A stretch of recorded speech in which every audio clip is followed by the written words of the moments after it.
Yeah, I could have dressed for it, but when I left for work, wasn't really that windy. It was -1 with wind chill, slowly around -7. So came in, got out, and on the trip here, wind picked up. Wind sucks enough when you're on your bike. You throw in the weather, and it was like, yeah, you know what? I'm gonna do indoors. So just finished doing that and enjoying where I'm at for this week.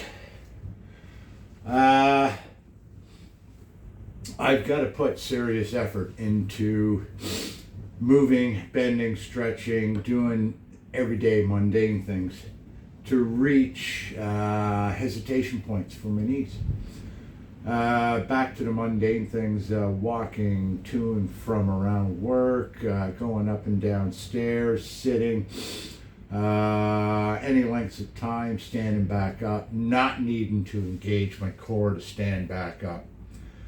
Squats, slight heels off. I've been doing this deliberately to work out more foot flexion and the Achilles tendon. While in this position, I'll also hold the 20-pound weights and or the dumbbell maxed out.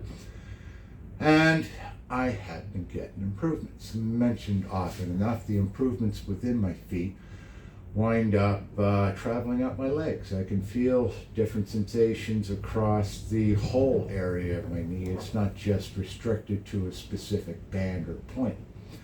I've already got the imagery from a CT scan, X-ray, and an ultrasound. The damage is there. The damage, to an extent, was there. There is some repairs for a part of the body that is notorious for being difficult to repair, and that has to deal with the vascular system and the type of tissues being there. Plus, there's other biochemical fluids within that zone that you have to watch out for. But as I said at some point last year or so, you're not made of muscle or sprung steel that rusts. You're a living human being. Your muscles, sinews, tendons have the ability to repair. That takes a system of your body that you have to keep operational. Has the ability to strengthen with that repair. Has the ability to regain mind-body connection. So in other words, you're able to actually use it better.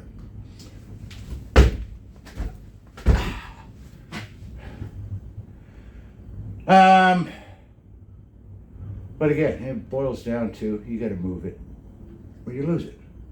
But when you move it, don't take the limits of where you're at right now as being, I can't go any further. Yeah, want to bet? Takes effort, takes time. It will absolutely suck more often than not, especially in the beginning. But you do it long enough, you're going to reach a spot where it sucks less. And you're looking forward to doing it more. Consistency brings in its own form of being a force multiplier. Simple things.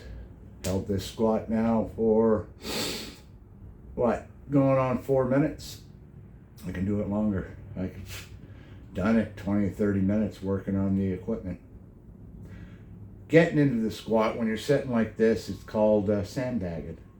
You're allowing gravity to sit on your body, and it requires no physical effort. It is an actual rest position once you strengthen, lengthen, and get yourself to the position that you can maintain it.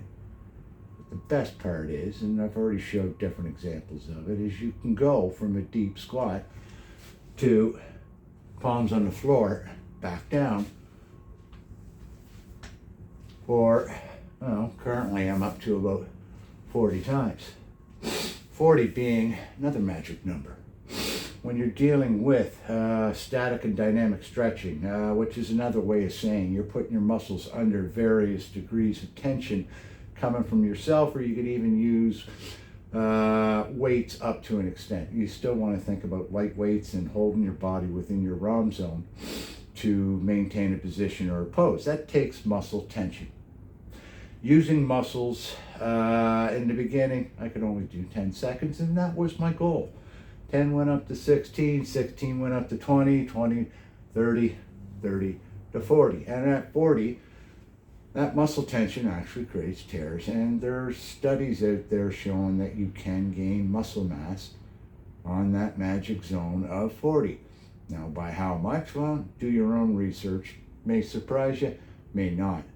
Bottom line is, worry less about the goal. Worry more about what you can do with your body through all your ranges of motions. And you'll probably discover you got stuff you weren't even aware you could do. You can use wall sits. Eventually I might move up into them, but for now, just doing the squats was enough to get stuff activated for me. Up to still 30 to 40 seconds for these. I'll probably, before the summer goes, do it up to a full minute.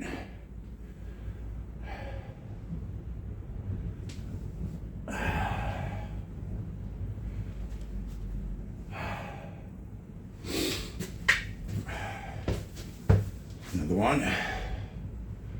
The hurdler stretch. Balance will probably be the biggest issue till you get the coordination down. Get your mind working off of your stabilizers for input on how much you're wagging. But don't be afraid.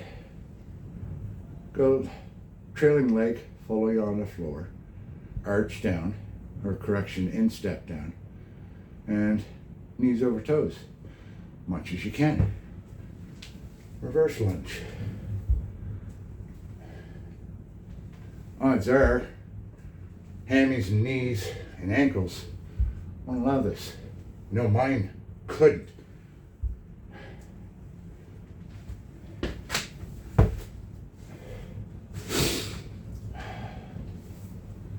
Do one side, absolutely. Get back, do the other.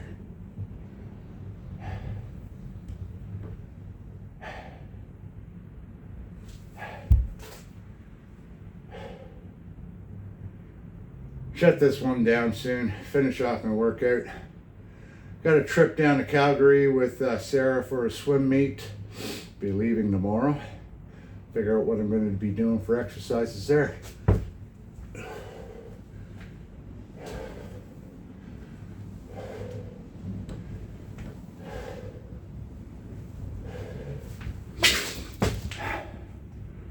Growing old doesn't have to suck.